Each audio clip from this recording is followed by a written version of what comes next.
ఇటు గొప్ప అవకాశం ఇచ్చిన తండ్రి దేవునికి స్తుతి స్తోత్రం చెల్లించుకుంటున్నానండి. ఈ యొక్క రాత్రికాల సమయంలో ఇటు విధంగా ఒక రైల్వే కాలనీ క్రీస్తు సంఘంలో సహోదరి పద్మాక్షి గారు ఏర్పాటు చేసిన గృహకూటమికి మీరందరూ కూడా వచ్చిన విధానం బట్టి దేవునికి స్తుతి స్తోత్రం చెల్లించుకుంటున్నాను. మీ అందరూ కూడా ప్రత్యేకమైన వందనాలు చెల్లిస్తున్నాను. ముఖ్యంగా ఆ యొక్క కుటుంబానికి నా యొక్క నిండా వందనాలు చెల్లించుకుంటున్నాను. అలాగే ఈ యొక్క సంఘ సేవకులకి ఆ కుటుంబానికి నా యొక్క ప్రత్యేకమైన వందనాలు చేసుకుంటున్నాను. ఈ విధంగా మనం కూడుకోవడం అనేది వాక్యానుసారంగా సహవాసంలో ఎక్కువగా మనము కూడుకోవాలని చెప్తుంటే సహవాసంలో మానక కూడుకోమని వాక్యం మనకి చెప్తుంది. దాన్ని బట్టి మనందరం కూడా దాని అందరం ఎంతమంది అయితే పాల్గొంటున్నామో ప్రయాసపడి మన యొక్క సమయాన్ని మన యొక్క పనుభాలని అన్నిటిని వదిలి దేవుడికి మన సమయాన్ని ఇవ్వడం అన్నది మన యొక్క దేవుడు మనకి గొప్ప అవకాశం, మనకి ఆశీర్వాదకరం. ఈ యొక్క రాత్రికాల సమయంలో కొన్ని విషయాలు మనము దైవ గ్రంథం నుండి కొన్ని విషయాలు మనం మాట్లాడుతున్నాం. ఎవరైనా రాసుకోవాలంటే రాసుకోండి, మంచిది. ఎందుకంటే ఇది కూడా వాక్యానుసారమే అలా ఉన్నవో లేవో అని తెలుసుకోమంటుంది కాబట్టి ఏమైనా రాసుకొని దాన్ని ధ్యానిస్తే మంచిది. మానవుడి యొక్క జన్మ, మానవుని యొక్క నిర్మాణం, మానవుని యొక్క భూమి మీద ఏ విధంగా మనకి వచ్చాడు అన్నది పలు రకాలుగా ఈ యొక్క మనుషులు అనేక విధాలుగా ఆలోచిస్తూ ఉన్నారు. కానీ దేవుని వాక్యం ఏం చెప్తుందంటే ఆదికాండం 1:26 అంటే దీనికి ఒక ఈరోజు మనం స్త్రీ యొక్క విలువ లేకపోతే ఒక మానవుని యొక్క విలువ కొన్ని వచనాల ద్వారా మనము తెలుసుకుందాం. అసలు పాత్ర ఏంటి, మానవుని పాత్ర భూమి మీద ఏంటి, ఒక స్త్రీ యొక్క పాత్ర ఏంటి అన్నది కొన్ని విషయాల ద్వారా మనం తెలుసుకుందాం. 1:26 చూసుకుంటే దేవుడు మన స్వరూపమందు మన పోలిక చొప్పున నరులను చేయుదము. అంటే మన స్వరూపమందు మన పోలిక చొప్పున నరులను చేయుదము. దేవుని యొక్క స్వరూపమందు దేవుని యొక్క పోలిక చొప్పున నరుని చేయదు అనేసి దేవుని యొక్క ఆలోచన. కానీ చాలా మంది ఏమంటారు, కోతి నుండి వచ్చామనేసి. కొంతమంది ఏం చేస్తారు, ఒక వ్యక్తి నుండి, ఒక దాని నుండి ముక్కు నుండి కొంతమంది వచ్చారు, చెవు నుండి కొంతమంది వచ్చారు అనేసి వాళ్ళు బోధిస్తుంటారు. కాబట్టి ఇవన్నీ కూడా వాక్యానికి వ్యతిరేకమైన. ఒకవేళ కోతి నుండి మనిషి వచ్చారంటే ఇప్పుడు కోతులు ఏమవ్వాలి, మనుషులుగా మారాలి. మరి మారట్లేదు, అది కరెక్ట్ అంటే కరెక్ట్ కాదు. మరి జ్ఞానం ఉన్న ప్రతి వ్యక్తి, ఒక ఆలోచన ఉన్న వ్యక్తి ఏం ఆలోచించాలి, ఒకళ్ళు కోతి నుండి మనిషి వస్తున్నారని చదివినప్పుడు ఇప్పుడు కోతులు కూడా మనుషులు అవ్వాలి కదా అని ఒక ఆలోచన ఉండాలి కదా. ఆలోచన అనేది వాళ్ళకి లేకపోతే చదివాం వస్తున్నారు కోతులు మనుషులు వచ్చారు అని భావన ఉండిపోతున్నారు అనమాట. కానీ దాన్ని ఆలోచించే ఒక జ్ఞానం అనేది వాళ్ళకి ఉండట్లేదు. ఒకరు ముక్కు నుండి చెవు నుండి వచ్చారనేసి కొంతమంది చెప్తుంటారు. కానీ మరి ముక్కు నుండి చెవు నుండి వస్తుంటే ఇప్పుడు కూడా అలాగే రావాలి కదా. నాభి నుండి కొంతమంది వచ్చారనేసి వాళ్ళని వేరే విధంగా అంటారనేసి అనేక విధాలుగా ఒక్కొక్కరి నుండి ఒక్కొక్క విధంగా వాళ్ళు చెప్తుంటారు. కానీ మరి అదే విధంగా రావాలి కదా మనుషులు అన్నది, మరి ఎందుకు రావట్లేదు అనే ఆలోచన వారికి ఉండట్లేదు. కేవలము వారు విభేదించడానికి మాత్రం ఇలా చెప్తారు, కానీ ఏది సత్యం అన్నది వారు గ్రహించలేకపోతున్నారు అన్నమాట. మరి అక్కడ ఏం చెప్పబడుతుందంటే వాక్యంలో మనకి మన స్వరూపమందు మన పోలిక చొప్పున మనుషులు తయారు చేద్దాం ఒక ఆలోచన అక్కడ దేవుడు కలుగుతున్నాడు. మనం ఆ విధంగా చూసుకుంటే మరి ఈ యొక్క ఆలోచన ఎప్పుడు వచ్చింది దేవుడికి అనేది మనకు తెలిస్తే ఎఫెసీ పత్రిక 1:6 రాయే విధంగా ఆయన ఏదో సాదాసీదగా చేసే విధంగానే వ్యక్తి కాదు. దేవుడు అనేవారు గొప్ప ఒక సర్వశక్తిమంతుడు. ఆయన ఏదైనా చేశారంటే దానికి ఇంకా తిరిగి ఉండదని మనమందరము కూడా నమ్మడానికి మనమే మన కళతో మనం చూసిన మనమే ఒక స్టాంప్ మాట. ఎఫెసీ పత్రిక 1:6 ఎట్లనగా తన ప్రియునియందు తాను ఉచితముగా మనకు అనుగ్రహించిన తన కృపా మహిమకు కీర్తి కలుగునట్లు తన చిత్త ప్రకారమైన దయా సంకల్పము చొప్పున యేసుక్రీస్తు ద్వారా తనకు కుమారులనుగా స్వీకరించుటకై మనలను ముందుగా తన కోసము నిర్ణయించుకుని మనము తన ఎదుట పరిశుద్ధులమును. చాలు బ్రదర్, అక్కడ ఏంటి? తన చిత్త ప్రకారమైన దయా సంకల్పము చొప్పున, తన చిత్త ప్రకారమైన దయా సంకల్పం చొప్పున. దానికి ఒక సంకల్పం ఉంది, దాని ప్రకారం మాత్రమే మనుష్యుల్ని తయారు చేయాలి, మానవుల్ని తయారు చేయాలనే ఒక సంకల్పాన్ని ఆయన ముందుగానే నిర్ణయించుకున్నాడు అనమాట. జగతి పునాది వేయబడక మునిపే ఉన్నది వాక్యం ఉంది కదా, వచ్చి ఉంది కదా అక్కడ, చదివారా? జగతి పునాది వేయబడక మునిపే ఆయన దయా సంకల్పం చొప్పున వారికి ఇంకేం కావాలటండి? కుమారులుగా వారికి స్వీకరించడానికి మానవుల్ని సృష్టించుకున్నాడు. ఎలాగా? తన పోలిక చొప్పున తన స్వరూపమందు మానవుల్ని తయారు చేశాడు. మరి ఆదికాండం 2:7-8 చూసుకుంటే మరి ఎలా తయారు చేశాడు? ఓకే, నా దేవుని పోలిక కింద చేద్దాం అనుకున్నారు, ఆయన స్వరూపమందు చేద్దాం అనుకున్నారు. అది జగత పునాది వేయబడకమని ఒక ప్లాన్ అన్నది ఆయన నిర్ణయించుకున్నారు. మరి మానవుని ఏ విధంగా తయారు చేసేది మనం తెలుసుకోవాలి కదా. ఆదికాండం 2:7-8 చూసుకుంటే దేవుడైన యెహోవా నేలమంటితో నరుని నిర్మించి వాని నాసికా రంధ్రములలో జీవవాయువును ఊదగా నరుడు జీవాత్మ ఆయను. ఎక్కడి నుంచి తీసినట్టండి? దేవుడని యెహోవా నేలమట్టితో నరుణ్ణి నిర్మించి వారి నాసికా రంధ్రములో జీవవాయువును ఊదగా నరుడేడయ్యాడు, జీవాత్మ అయ్యాడు. మరి నేల మట్టితో మనిషిని తయారు చేశాడు. మరి అదే మనిషి నేల మట్టితో బొమ్మలు చేసుకొని, నేల మట్టితో ఒక రూపాలు చేసుకొని ఏం చేస్తున్నాడు? పూజిస్తున్నాడు. మరి దేవుడు జీవాత్మ నరులో ఊదండి, మనము కదులుతున్నాం, చలిస్తున్నాం, మనందరం కూడా జీవిస్తున్నాం. మరి ఇప్పుడు చేసుకుంటే ఈ బొమ్మలకి వీరు ఊదొచ్చు కదా, జీవాత్మ ఊదుకొని వాళ్ళని చేసుకోవచ్చు కదా, వాళ్ళని కదిలింప చేయొచ్చు కదా. అలా చేయలేరు. ఒక మట్టితో చేసుకున్నారు, దాన్ని పూజిస్తూ అన్నమాట. మరి దేవుడు ఇక్కడ ఏం చేశాడు? మట్టితో మనల్ని చేశాడు. అదేవిధంగా జీవాత్మని, వాయాన్ని మనకి ఇచ్చాడనమాట. మనిషి 2 భాగాలు, బాహ్యంగా కనిపిస్తున్న ఒక శరీర భాగం ఒకటి, అలాగే అంతరాంగంలో మనకున్న ఆత్మ ఒకటి మాట. ఎప్పుడంటే మనిషిని డివైడ్ చేసినప్పుడు 2 పార్ట్స్ కింద మనము డివైడ్ చేస్తుంటాం అన్నమాట. ఎందుకు 2 పార్ట్స్ కింద డివైడ్ చేస్తాం? ఒక మనిషి చనిపోయారు అనుకోండి,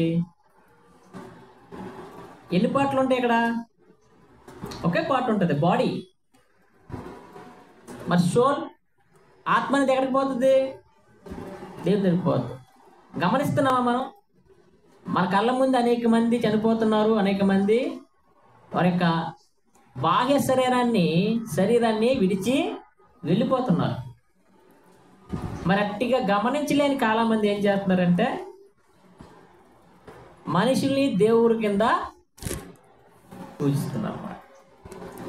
మరి ఒక మనిషి విలువను దేవుడు ఖచ్చితంగా చాలా చక్కగా వాక్యంలో మనకు రాయబడి ఉంది. నరుని నిర్మించాడు, జీవాత్మ అన్నది ఆ యొక్క మన దాంట్లో పెట్టి ఉన్నాడు అన్నమాట. మరి ఎందుకు దేవుడు మనల్ని నిర్మించుకున్నాడంటే యోహాను సువార్త 4:24 మనుషుల్ని తయారు చేద్దాం అనుకున్న తన రూపంలో తన సంకల్పం చొప్పున జగత్తు పునాది వేయబడకమునుపే మనల్ని సృజించాడు. మరి ఎందుకు? కుమారులుగా ఉండటకు.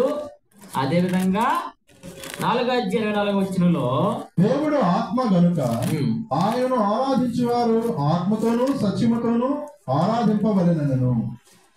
దేవుడు ఆత్మ గనుక మనకేమి ఇచ్చాడు? దేవుడు మనకి ఆత్మని కలుగు చేశాడు. దేవుడు ఆత్మ కనుక దేవుడు కూడా మనకి ఆత్మను కలుగు చేశాడు. ఆయన ఎలాగ ఆరాధించమంటున్నారు? భౌతిక సంబంధమైన వాటితో ఆయన ఆరాధించమని చెప్పట్లే. ఆయన ఎలాగ ఆరాధించమన్నారంటే ఆత్మానుసారమైన ఆరాధన మనకి కావాలన్నమాట. 4:24 వచ్చిన చూడండి ఒకసారి మళ్ళా. దేవుడు ఆత్మ కనుక ఆయన ఆరాధించేవారు ఆత్మతోనూ సత్యముతోనూ ఆరాధించాలి. సహజంగా ఆరాధించే వాళ్ళు అనేక విధంగా ఏం చేస్తారు, భౌతికంగా ఆరాధిస్తారు అన్నమాట. భౌతిక సంబంధమైన ఈ యొక్క దేవుని సృష్టిని ఆరాధిస్తున్నారు అన్నమాట. చెట్లు పుట్లు సముద్రాలు ఆకాశం నక్షత్రాలు సూర్యులు చంద్రులు అందరినీ కూడా వీళ్ళు ఆరాధిస్తున్నమాట. వాటికి ఏమైనా ఆత్మ ఉందంటే వాటికి ఆత్మ ఉండదు. ఏ జంతువు కూడా ఆత్మ ఉండదు. ఏ చేపలకి ఆత్మ సముద్రంలో కానీ భూమి మీద కానీ ఆకాశం మీద కానీ ఎక్కడైనా పుట్టిన ఏ యొక్క జంతువులో కూడా ఆత్మ అన్నది మనకి దేవుడు ప్రత్యేకంగా మనల్ని ఏర్పాటు చేసుకొని కుమారులుగా మనల్ని స్వీకరించడానికి ఆయన మనకి జీవాత్మను మనకు కలుగు చేసి ఉన్నాడు. ఆయా ఆత్మ ద్వారా జీవాత్మ ద్వారా మనం ఏం చేయాలంటే దేవుణ్ణి ఆత్మతోనూ సత్యముతో ఆరాధించాలి. సత్యాన్ని గ్రహించలేకపోతున్నారు అన్నమాట. వ్యర్థమైన వాటితో ఆరాధిస్తున్నారు అన్నమాట. దేవుని తెలుసుకొని కూడా వ్యర్థంగా భౌతికంగా వాళ్ళు ఏం చేస్తున్నారంటే అనేక విధాలుగా ఆరాధిస్తున్నారు. కానీ దేవుడు ఆత్మతోనూ సత్యముతోనూ ఆరాధించమంటున్నారు అనేసి ఇక్కడ మనకి రాయబడి ఉందన్నమాట. ఎందుకని? ప్రసంగి గ్రంథం 12:7 మనం ముందే చెప్పుకున్నాం. ఇప్పుడు ఒకవేళ చనిపోతే మనము ఏమవుతామనేసి చదవండి. 12:7 ప్రసంగి 12:7 మన్నైనది వెనుకటి వలె మరలా భూమికి చేరును. ఆత్మ దానిని దయచేసిన దేవుని యొద్దకు మరలా పోవును. ఆత్మ దాన్ని దయచేసిన దేవుని యొద్దకు మరలా పోవును. అందుకే దేవుడు చాలా పకడ్బందీగా ప్లానింగ్ చేశాడు అన్నమాట. ఆ ప్లానింగ్ ని గ్రహించలేని అనేక మంది మనము ఉంటున్నాం అన్నమాట. ఆయన ఆరాధించేవారు ఆత్మతోనూ సత్యంతో ఆరాధించమంటే మన భౌతిక సంబంధమైన వాటితో మనం ఆరాధిస్తూ ఆయన యొక్క సంకల్పాన్ని మనము చాలా మంది కూడా వాటికి వ్యతిరేకంగా వెళ్తారు. ఎందుకంటే మన్నైంది మళ్ళా, ఎందుకంటే నేల మట్టితో మనిషిని తీశాడు దేవుడు. నేల మట్టితో మనిషిని తీశాడు కాబట్టి మళ్ళీ ఏంటవుద్ది? మట్టి అన్నది మళ్ళీ మట్టిలోకి వెళ్ళిపోద్ది. మన ఆత్మలకి ఇచ్చాడు దేవుడు. ఏం చేశాడు? ఆదికాండంలో చదివిన ప్రకారము దేవుడు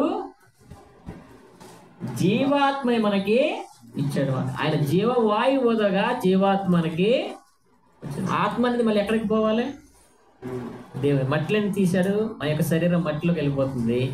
దేవుడు ఆత్మను కలిగి చేసిన ఆత్మ అనేది దేవుని యొద్దకి వెళ్ళాలనేసి మనకి ఆదికాండం 2:18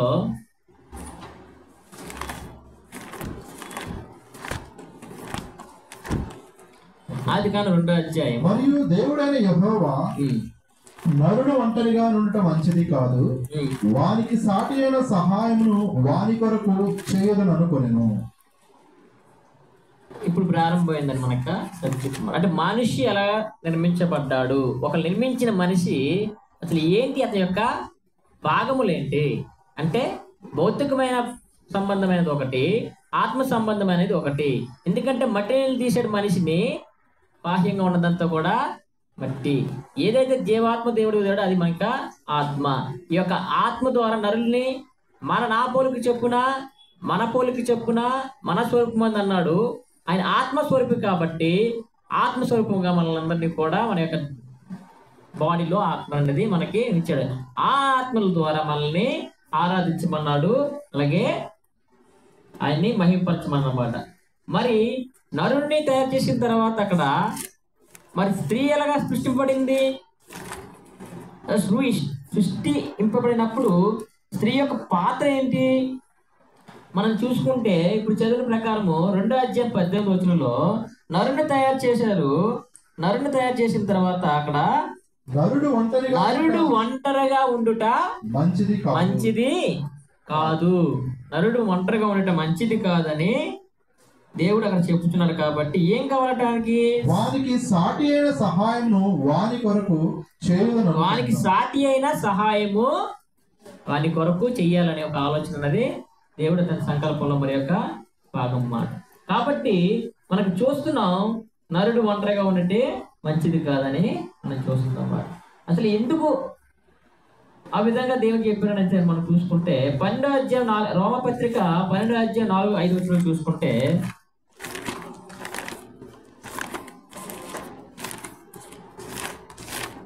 రోమపత్రిక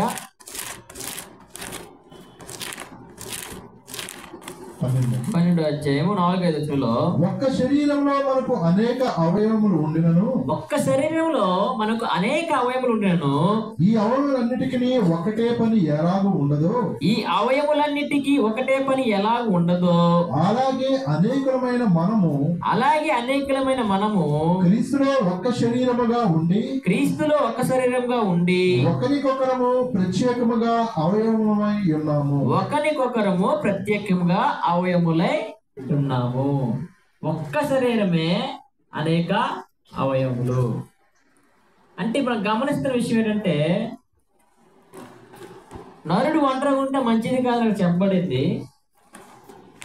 అది చెప్పబడినప్పుడు మనకు సాటి అయిన సహకారం అన్నది కావాలని దేవుడు ఆలోచించాడు. మరి సాటి అయిన సహకారం ఎలా ఉండాలంటే ఒకే శరీరముగా ఉండాలనేసి అక్కడ మనము ఇప్పుడు చదువుకున్నమాట. ఒకే శరీరము మనము ఉండగలనేసి అక్కడ మనకి చెప్పబడుతుంది అన్నమాట. 1 కొరింథీ 12వ అధ్యాయము మనం చూసుకుంటే 14-15 వచనంలో, 1 కొరింథీ 12వ అధ్యాయము, మనమందరము ఒక్క ఆత్మను పానము చేసిన వారం అయితేనే శరీరం ఒక్కటే అవయవముగా ఉండక అనేకమైన అవయములుగా ఉన్నది. శరీరం ఒకటే అవయములుగా ఉండక అనేకమైన అవయములుగా ఉన్నది. ఒకే శరీరము ఏది చెప్పినా సరే మనకి ఎక్కడి నుండి మనకి ఆ యొక్క కమెంట్ రావాలి. ఇప్పుడు ఒక చెయ్యి ఎత్తాలి పైకంటే మన కమెంట్ ఎక్కడ నుండి రావాలంటే మన యొక్క బుర్ర నుండి ఆ కమెంట్ రావాలన్నమాట. మనం నడవాలన్నా, మనం చూడాలన్నా, మన యొక్క శ్వాస పీల్చుకోవాలన్నా, మన నోటితో ఏదైనా మాట్లాడాలన్నా యొక్క ఆజ్ఞ ఎక్కడికి రావాలంటే మన యొక్క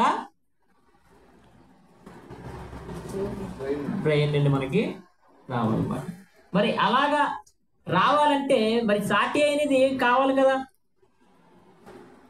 సాటి అయినది కావాలి. మరి సాటి అయినది అంటే ఇప్పుడు నీది ఈ చేతికి నేను పట్టుకోవాలంటే ఏం చెప్పాలి? నాకు ఈ బ్రెయిన్ చెప్పి ఇది పట్టుకోవాలని చెప్పాలన్నమాట. ఇది చెప్పినా సరే వినకపోతే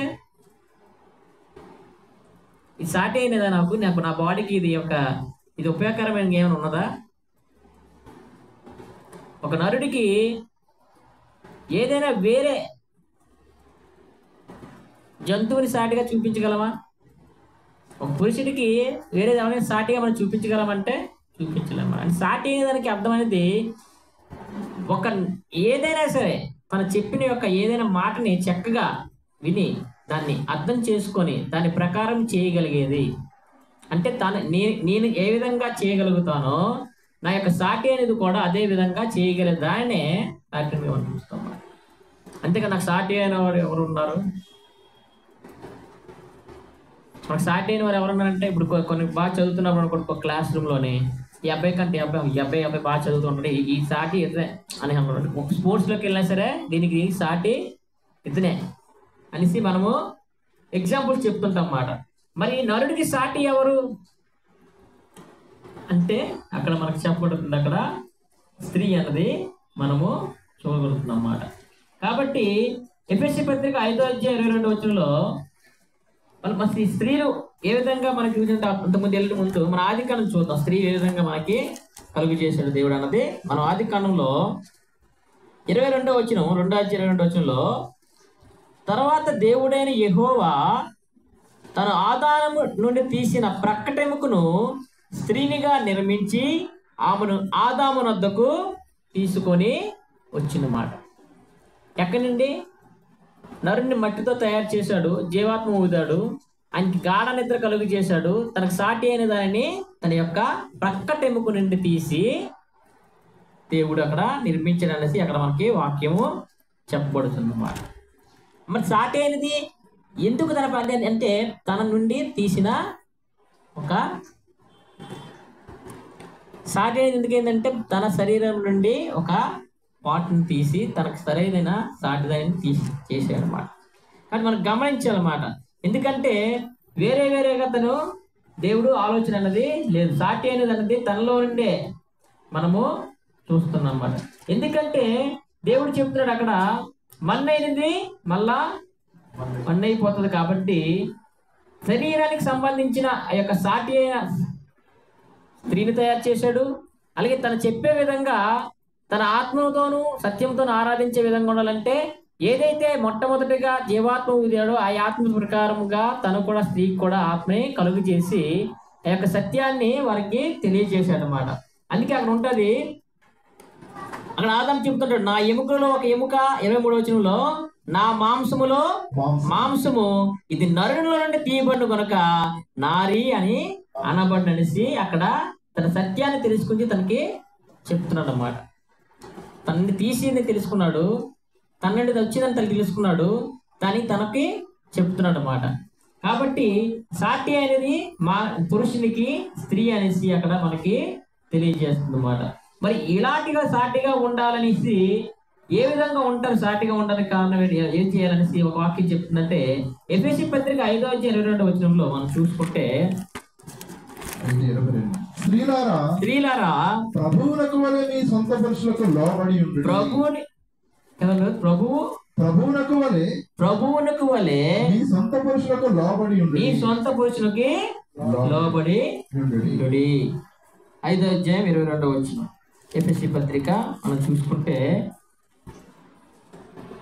ప్రభువునకు వలె అంటే ఏదైతే దేవునికి లోబడుతున్నామో వారు ఏమంటుండాలట, మీ సొంత పురుషులకు మీ భర్తలకు లోబడి ఉండడానికి అక్కడ వాక్యం చెప్తుంది. ఎవరైతే లోబడి ఉంటారో, ఎవరైతే లోబడి ఆ యొక్క సహవాసాన్ని ముందుకు తీసుకెళ్తారో వారే ఏదవుతారు, సాటి అయినా సహకారి. చెప్పినా వినకపోతే, ఈరోజు ఆదివారం ఆరాధనలో ప్రార్థన ఉంది వెళ్దాం అంటే నాకు బాగలేదు నేను వెళ్ళలేను అంటే సాటి అయిన సహకారం అవుతుందా? ఎందుకంటే మనం ఆత్మానుసారంగా మనం చెప్పుకోగలుగుతుంటే, అంటే భౌతికంగా అనేకమైన ఉంటాయి, కానీ ఆత్మానుసారంగా మనం అభివృద్ధి పొందాలంటే సాటి అయిన సహకారం అన్నది కంపల్సరిగా ఉండాలి. ఎందుకంటే సాటి అయిన సహకారం కుటుంబ ప్రార్థన చేసుకోవడం ఆలోచనలో ఉన్నప్పుడు ఆ కుటుంబంలో ఒక వ్యక్తి మాత్రమే కాదు కదా కుటుంబం అంటే తన యొక్క భార్య అలాగే పిల్లలు. ఎప్పుడైతే ఆ యొక్క భార్యని ప్రార్థన చేసుకుందాం అడిగినప్పుడు దేవుల్లో ఆ యొక్క కుటుంబం ఉన్నప్పుడు ఏమన్నా కంపల్సరీగా వెంటనే మనము ప్రార్థనకి కూర్చొని ప్రార్థన చేసుకుందాం అని సాటి అయిన సహకారంగా ఉంటుంది అన్నమాట, ఏ విషయంలో అయినా సరే. ఎందుకంటే ఏక శరీరముగా మనము ఉండాలనేసి వాక్యం అనేది చెప్తుందన్నమాట. కాబట్టి మనం గమనిస్తున్నాం, సొంత పురుషునికి లోబడి ఉండాలనేసి స్త్రీలారా మన మీ యొక్క సొంత పురుషులకి లోబడి ఉండాలని చెప్తాం. అలాగే 6వ అధ్యాయం 2వ వచనంలో ఎఫెసీ పత్రిక మనం చూసుకుంటే, నీకు మేలు కలిగినట్లు నీ తండ్రిని తల్లిని సన్మానించు. ఏంటంటే తండ్రిని తల్లిని కూడా సన్మానించాలా?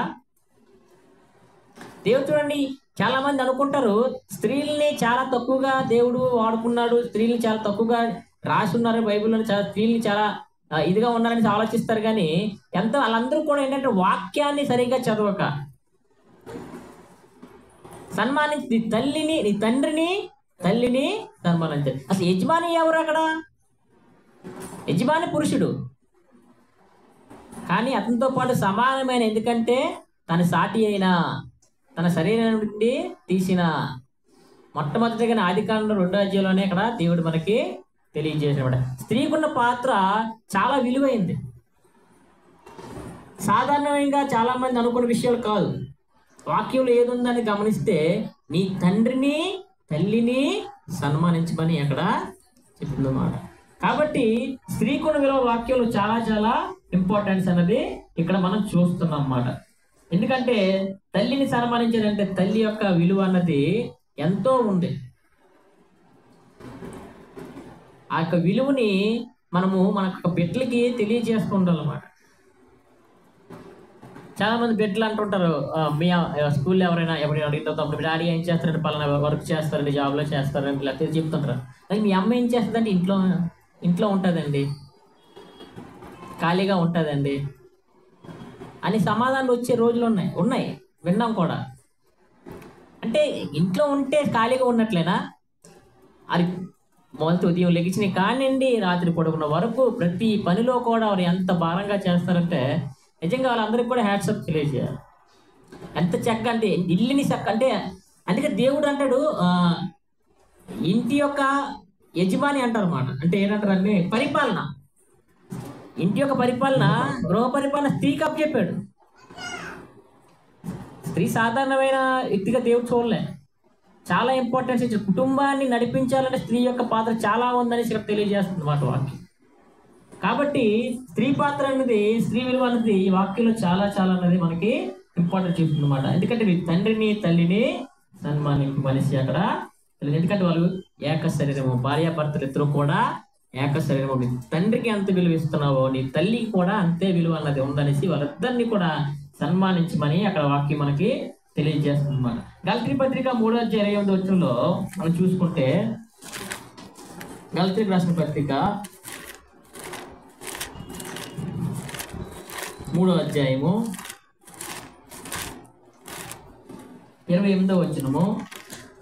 ఇందులో యూదుడని గ్రీసు దేశస్థుడని లేదు, దాసుడని స్వతంత్రుడని లేదు, పురుషుడని స్త్రీ అని లేదు, యేసుక్రీస్తునందు మీరందరూ ఏకముగా ఉన్నారు. ఏదంటే పురుషుడని స్త్రీ అని లేదు, ఏకముగా మీరందరూ ఏకముగా ఉన్నారు. దేనిలోని? యేసుక్రీస్తునందు. యేసుక్రీస్తునందు మనందరము కూడా ఏకముగా ఉన్నాము. స్త్రీ అని లేదు, పురుషుడని లేదు, అందరూ కూడా ఏకముగా ఉన్నారు. ఎందుకంటే వారు ఆత్మ స్వరూపమైన దేవుణ్ణి ఆత్మతోని వారు ఆరాధించాలి, ఆత్మతో వాళ్ళు ఆరాధిస్తారు. కాబట్టి నేను వేరే విధంగా ఆరాధిస్తానంటే అక్కడ కుదరదు. వాళ్ళిద్దరు ఏక శరీరం కాబట్టి ఆత్మతోనూ దేవుణ్ణి ఆరాధించాలనేసి, ఎందుకు క్రీస్తు నందు, యేసు క్రీస్తు నందు మీరందరూ ఏకంగా ఉన్నారు, పురుషుడని స్త్రీ అని లేదనేసి అక్కడ తెలియజేస్తున్నారు. కాబట్టి దేవుడు ఎప్పుడు కూడా తన యొక్క శరీరాన్ని స్త్రీతో పోల్చాడు అనమాట. సంఘాన్ని స్త్రీతో పోల్చాడు. సంఘాన్ని ఏం చేస్తాడు? స్త్రీతో పోల్చాడు అన్నమాట కదా. వధువు సంఘము, పెళ్లి కుమారుడిగా తను పెళ్లి కూతురుగా సంఘాన్ని పోల్చడం జరిగింది వాక్యంలో. అంటే స్త్రీకున్న పాత్ర చాలా చాలా విలువైంది అన్నమాట. కాబట్టి వారికి ఇచ్చిన ఆజ్ఞ అంటే మీ సొంత పురుషులకు లోబడి ఉండడనేసి అక్కడ మనకి తెలియజేస్తుంది అన్నమాట. పురుషుని లేదు, స్త్రీని కాదు, యేసుక్రీస్తు నందు అందరూ కూడా ఏకమై ఉన్నారన్నమాట. మరి ఎందుకు స్త్రీని కొన్ని దగ్గర కొన్ని విషయాల్లో వారిని ఎందుకు అణిగి ఉండమంటున్నారంటే, మనం ఆదికాండ 3:16 చూసుకుంటే అక్కడ ఏం జరిగిందంటే, స్త్రీని తయారు చేసిన తర్వాత దేవుడు ఒక ఆజ్ఞ అనేది అక్కడ ఇవ్వడం జరిగింది అన్నమాట. మీకు అందరికీ తెలిసిన విషయమే.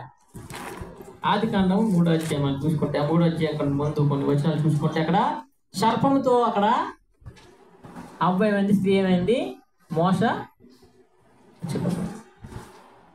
దేవుడు చెప్పినా అని ఎవరు అడిగింది? సర్పము స్త్రీని అడిగింది అన్నమాట. ఏంటి, ఆ పండుని తినద్దని దేవుడు నీకు చెప్పాడా అని అడిగింది. అందుకు ఆ స్త్రీ 3:2 అందుకు స్త్రీ 3:1 చదువుతారు. దేవుడైన యెహోవా చేసిన సమస్త భూజంతువులలో సర్పము యుక్తి గలది. అది ఆ స్త్రీతో చెప్పండి, ఇది నిజమా? ఈ తోట చెట్లలో దేని ఫలములనైనను మీరు తినకూడదని దేవుడు చెప్పినా అని అడిగాను. అందుకు స్త్రీ, ఈ తోట చెట్ల ఫలములను మేము తినవచ్చును, అయితే తోట మధ్య ఉన్న చెట్టు ఫలములను వచ్చి దేవుడు మీరు చావకుండానట్లు వాటిని తినకూడదనియో వాటిని ముట్టకూడదనియో చెప్పినని సర్పముతో అనెను. అందుకు సర్పము, మీరు చావనే చావరు, ఏలైనగా మీరు వాటిని తినదమున మీ కన్నులు తెరవబడననియో మీరు మంచి చెడ్డలను ఎరిగిన వారే దేవతల వలె ఉందరనియో దేవునికి తెలియనని స్త్రీతో చెప్పగా, స్త్రీ ఆ వృక్షము ఆహారములకు మంచిదియో. ఎలాగుందంటే ఇంత బాగా విన్నమాట. ఇట్లా సర్పము చాలా చక్కగా ఇది నిజమా అని సాగదీసింది. ఇది నిజం కాదైతే అనేసి ఒక ఆలోచన అన్నది తన మధ్యలో వెలిగింది.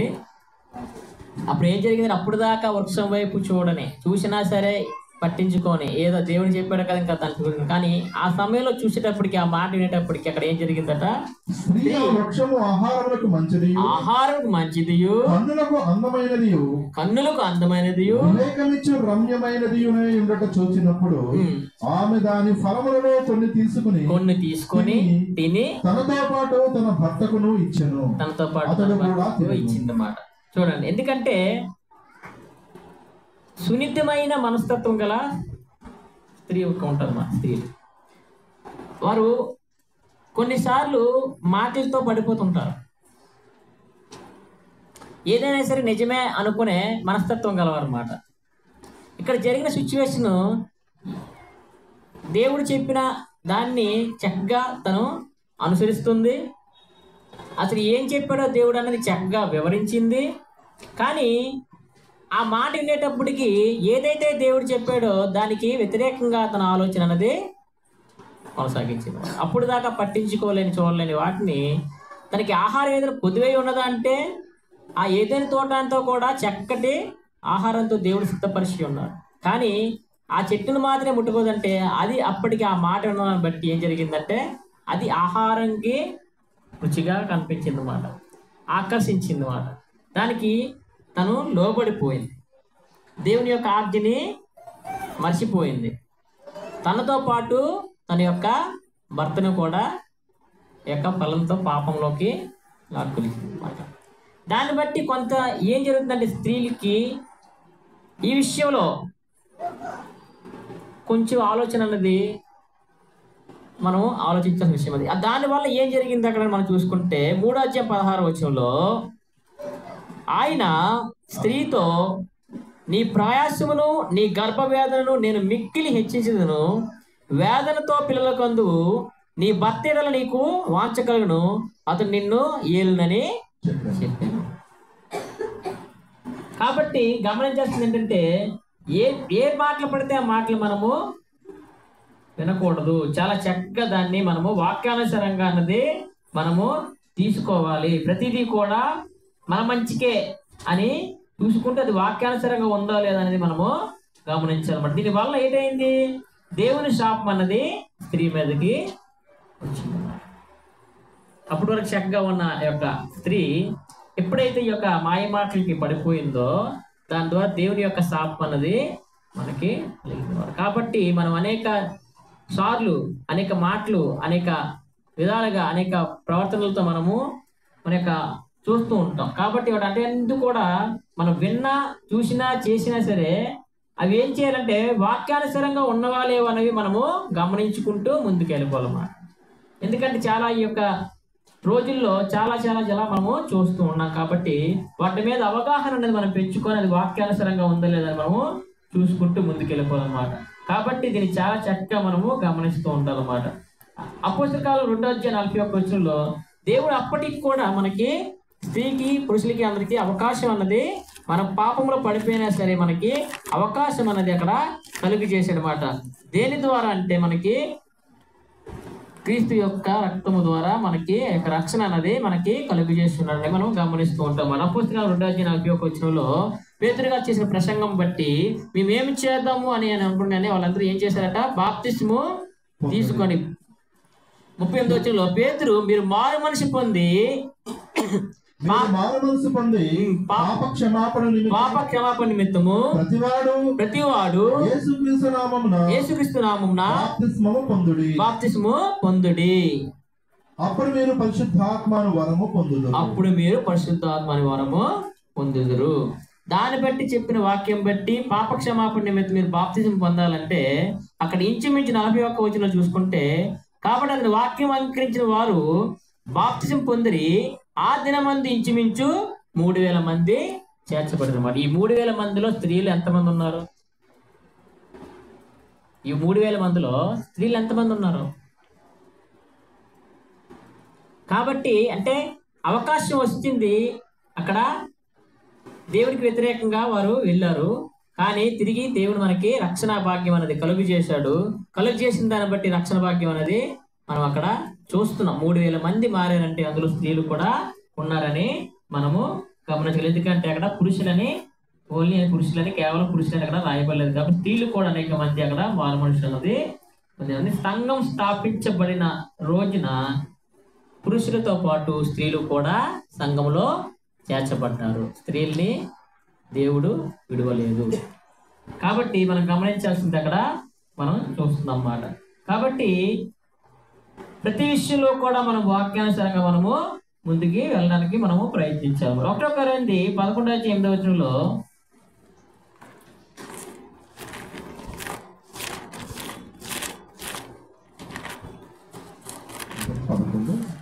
1 కొరింథీ 11:8 ఏలయనగా స్త్రీ పురుషుల నుండి కలిగనే గాని పురుషుడు స్త్రీ నుండి కలుగలేదు, మరియు స్త్రీ పురుషుని కొరకే గాని పురుషుడు స్త్రీ కొరకు సృష్టింపబడలేదు.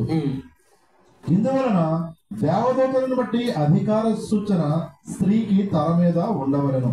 అయితే ప్రభువునందు స్త్రీకి వేరుగా పురుషుడు లేడు, పురుషునికి వేరుగా స్త్రీ లేదు.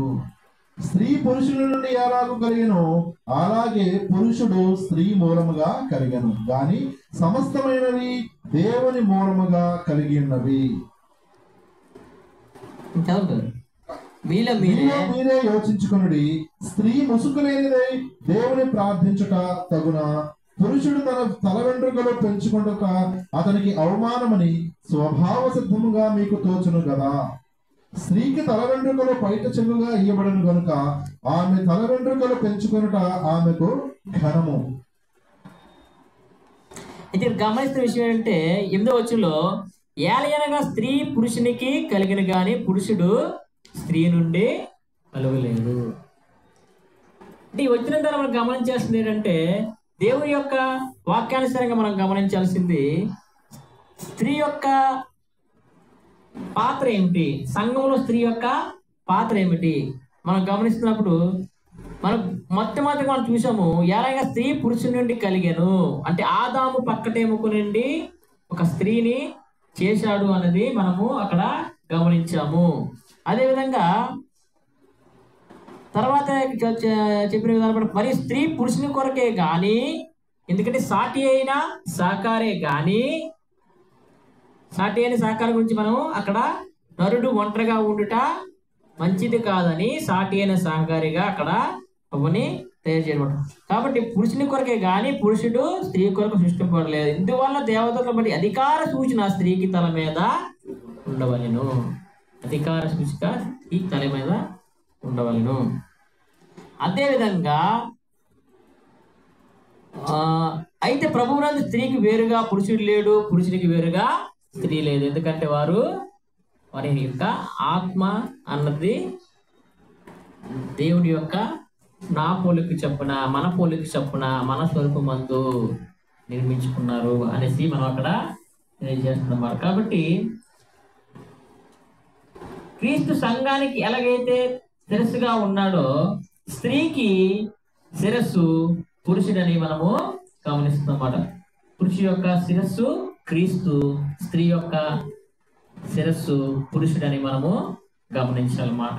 కాబట్టి మనము 3వ అధ్యాయము ఆదికాండం 3వ అధ్యాయం 16వ వచనంలో ఉన్న చూసినప్పుడు ఎందుకు అక్కడ మనకి చెప్పబడింది మనం ఇప్పుడే చదువుకున్నాం.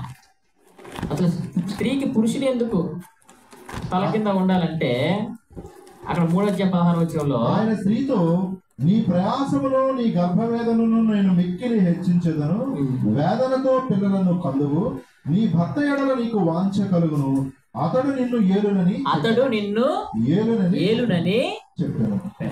అతడు నిన్ను ఏలునని దేవుడు అక్కడ వాక్యాలుగా మనకి తెలియజేస్తాడు అన్నమాట.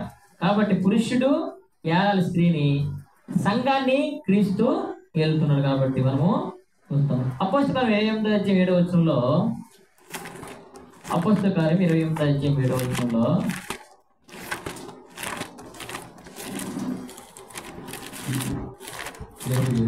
28:7 వచనం చూసుకుంటే పొప్లియను ఒకడు ఆ ద్వీపంలో ముఖ్యుడు.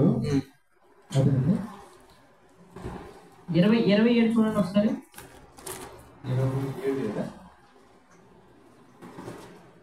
27 20 అధ్యాయం 7వ వచనం చూడండి.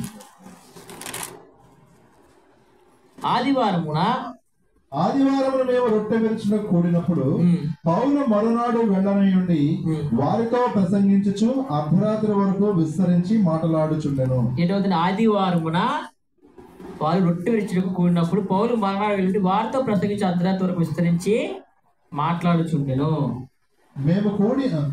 మేము అని ఉందంటే ఆదివారం అర్ధరాత్రి వరకు విస్తరిస్తుగా మాట్లాడుతున్నారంటే మేము అంటే అక్కడ స్త్రీలు, అంటే సంఘంలో స్త్రీలు ఎక్కడ ప్రార్థన జరుగుతున్నా, సంఘంలో ప్రార్థన ఎక్కడ జరుగుతున్నా, ఏ సమయం అంటే సమయమందు అసమయమందు మనం ఏం చేయాలి? దేవుని యొక్క వాక్యాన్ని ధ్యానిస్తుంటాం అన్నమాట. స్త్రీ యొక్క పాత్ర ఏముందంటే సంఘంలో చక్కగా వాక్యాన్ని మనము నేర్చుకోవాలి. మనతో పాటు స్త్రీ యొక్క పాత్ర అనేది చాలా ఉందనేసి ఇక్కడ మనము గమనిస్తున్నాం అన్నమాట. ఎందుకంటే మనం అపొస్తలుల 2వ అధ్యాయంలో చూసినప్పుడు సంఘం ఏర్పడినప్పుడు 3000 మంది ఎప్పుడైతే సంఘంలో చేర్చబడ్డారో అందులో స్త్రీలు ఉన్నారు. ఆ స్త్రీలందరూ ఏం చేయాలంటే ప్రతి ఆదివారం కూడా వారు రొట్టె విరుచుట యందును ప్రభు యొక్క రక్తాన్ని జ్ఞాపకం చేసుకుంటే యందును సంఘ కార్యక్రమం యందును వారి యొక్క ఉండాలనేసి దేవుడు ఇక్కడ మనకి తెలియజేస్తారు అన్నమాట. అర్ధరాత్రి వరకు కూడా పౌలు గారు అక్కడ ఏం చేస్తున్నారు? మాట్లాడుతూనే ఉన్నారట. అక్కడ పౌలు గారి మాటల్ని అక్కడ మేము అనసరలో స్త్రీలు కూడా అక్కడ ఉండి యొక్క వాక్యాన్ని, దేవుడి వాక్యాన్ని వింటున్నారని మనం అక్కడ గమనిస్తున్నాం అన్నమాట. 1 కొరింథీ 11:23 వచనంలో మనం చూసుకుంటే 1 కొరింథీ 11వ అధ్యాయము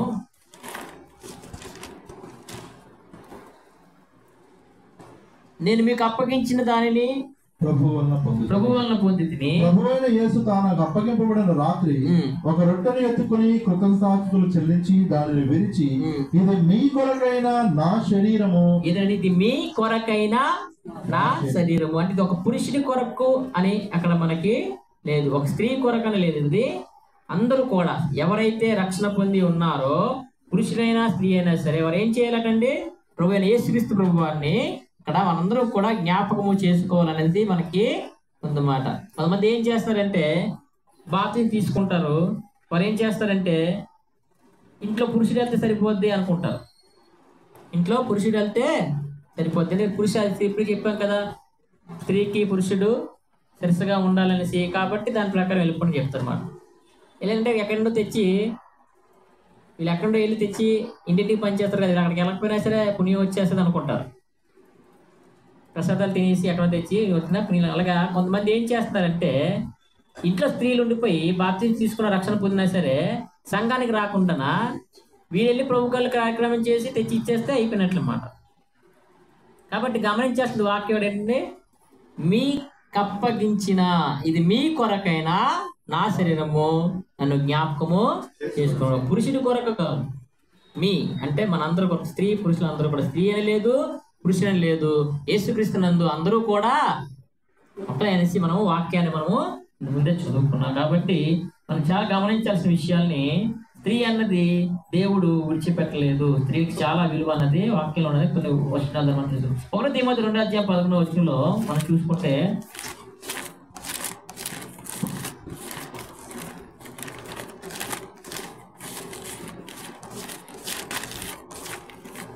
తిమోతి 2:11 వచనం, స్త్రీలు మౌనముగా ఉండి సంపూర్ణ విధేయతతో నేర్చుకొనవలెను. స్త్రీ మౌనముగా ఉండవలసినదే గాని ఉపదేశించుటకైనను పురుషుని మీద అధికారము చేయుటకైనను ఆమెకు సెలవీయను. మొదట ఆదామును తరువాత హవ్వయును నిర్మింపబడిరి కారా? మరియు ఆదాము మోసపరచబడలేదు గాని స్త్రీ మోసపరచబడి అపరాధములో పడెను. ఇక్కడ గమనించాల్సిందంటే 11వ అధ్యాయంలో మౌనంగా ఉండి సంపూర్ణ విధేయతతో నేర్చుకోవాలి. సంపూర్ణ విధేయతతో మనము వాక్యాన్ని చక్కగా నేర్చుకుంటే వారు చక్కగా వారి బిడ్డలకు ఉపదేశించుటకును, వాక్యం తెలియని వారికి ఉపదేశించుటకును, చక్కగా సువార్త పరిచయంలో ఉపయోగించుకును, చక్కగా వాక్యాన్ని పంచుకున్నట్లో ఉపయోగించుటకును అది ఉపయోగపడుతుంది అన్నమాట. ఎప్పుడు ఉపయోగపడుతుంది అంటే సంపూర్ణ విధేయతతో నేర్చుకోవాలి. సంపూర్ణ విధేయతతో వాక్యాన్ని మనము నేర్చుకోవాలనేసి అక్కడ మనం ఈరోజు ఒక విషయంలో మానవుడు ఏ విధంగా నిర్మింపబడ్డాడంటే మానవుడు దేవుని యొక్క స్వరూపం మధ్య నిర్మింపబడ్డాడు, దేవుని యొక్క పోలిక యందు నిర్మింపబడడం. ఇది ఎప్పుడంటే జగత్ పునాది వేయబడక మునిపే దేవుడి యొక్క సంకల్పాన్ని, ఈ యొక్క నిర్ణయాన్ని తీసుకున్నారు. అందులో మనకి నరు నిర్మాణము 2 భాగాలు, ఒకటి శరీర భాగము, రెండోది ఆత్మ అనేది మనము గమనించమాట. ఎందుకు ఆయన ఆత్మ అంటే ఆయన ఆత్మ కాబట్టి మనం ఆయన ఆత్మతోనూ సత్యముతోనూ దేవుని ఆరాధించాలని మనం తెలుసుకున్నాం. మన శరీరం ఏంటవుద్దంటే మట్టి నుండి దేవుడు మనల్ని తీశారు కాబట్టి అది మళ్ళా మన్నైపోననేసి మనము అక్కడ తెలుసుకున్నాం అన్నమాట. ఒకవేళ ఒంటరిగా ఉండుట మంచిది కాదనేసి స్త్రీ యొక్క విలువని తెలియజేయడానికి అక్కడ స్త్రీ యొక్క పాత్రని అక్కడ మనకి పరిచయం చేశాడు. ఆదాము యొక్క పక్కటెముక నుండి స్త్రీని తీసినమాట. కాబట్టి ఒకే శరీరము అనేక వైపులు ఉన్నా సరే, అనేక ఇబ్బందులు ఉన్నా, అనేక విధాలుగా మనం ఆలోచించినా సరే, ఒకే శరీరంగా మనము స్త్రీ పురుషుల్ని మనము చూస్తున్నాం అన్నమాట. అంటే భార్యాభర్తల్ని మనము ఒకే శరీరంగా భావిస్తాం అన్నమాట. కాబట్టి ఏది చెప్పినా ఏది చేసినా సరే ఒక అధికారంతో ఉన్న వ్యక్తిత్వ దగ్గర మనము ఏదైతే ఒక శరీరంలో ఈ యొక్క మైండ్ నుండి వచ్చే థాట్ని ఏదైతే ఈ యొక్క శరీర భాగాలు పాటిస్తాయో అదే విధంగా ఏది సొంత పురుషుడికి లోబడి ఉండాలనేసి అక్కడ మనకి చెప్తుందన్నమాట. కాబట్టి ఏది చెప్పినా సరే వారు చక్కగా వాక్యానుసారంగా ఉండి సొంత పురుషుడికి లోబడి ఉండాలని చూపించింది. అందులో కూడా ఎందుకు ఉండాలంటే వారి యొక్క సన్మానపు అధికారానికి వెళ్ళే విధంగా, సన్మానానికి అర్హురాలుగా ఉండే విధంగా వారి యొక్క ప్రవర్తన అన్నది ఉండాలని మనము తెలుసుకున్నాం అన్నమాట. కాబట్టి పురుషుడికి స్త్రీని లేదు, స్త్రీకి పురుషుని లేదు, యేసుక్రీస్తు నందు అందరూ కూడా సమానంగా ఉన్నారనేసి మనము వాక్యంలో మనము తెలియజేసుకున్నాం అన్నమాట. కాబట్టి సంఘంలో స్త్రీ యొక్క పాత్ర అనేది చాలా చాలా ఇంపార్టెంట్ గా మనము చూస్తాం అన్నమాట. కాబట్టి మనం చూడాల్సింది ఏంటంటే స్త్రీ యొక్క విలువ అన్నది మనము చాలా వాక్యానుసారంగా చూసుకుంటే చాలా ఉన్నాయి. కొన్ని వచనాల ద్వారా మనం తెలుసుకున్నాం. కాబట్టి మనము ఇంకా మనం ముందుకి వెళ్దాం. ఈ యొక్క స్త్రీ యొక్క అంశాన్ని దేవుని చిత్తం మరొకసారి ఎక్కువగా తెలుసుకోవడానికి ప్రయత్నిద్దాం. ఇంతవరకు వాక్యాలను మీ అందరికీ కూడా నేను హృదయపూర్వక వందనాలు తెలియజేస్తాను. అలాగే ఈ అవకాశం ఇచ్చిన సేవకులు, వాళ్ళ కుటుంబాలకు, సంఘానికి, అలాగే ముఖ్యంగా ఈ యొక్క కూటమిని ఏర్పాటు చేసుకున్న పద్మాక్షి గారికి కూడా నా హృదయపూర్వక వందనాలు చెల్లించుకుంటూ ఈ యొక్క అవకాశాన్ని ఇచ్చిన తండ్రి దేవునికి మరి యొక్క స్తుతులు స్తోత్రం చెల్లించుకుంటున్నాను.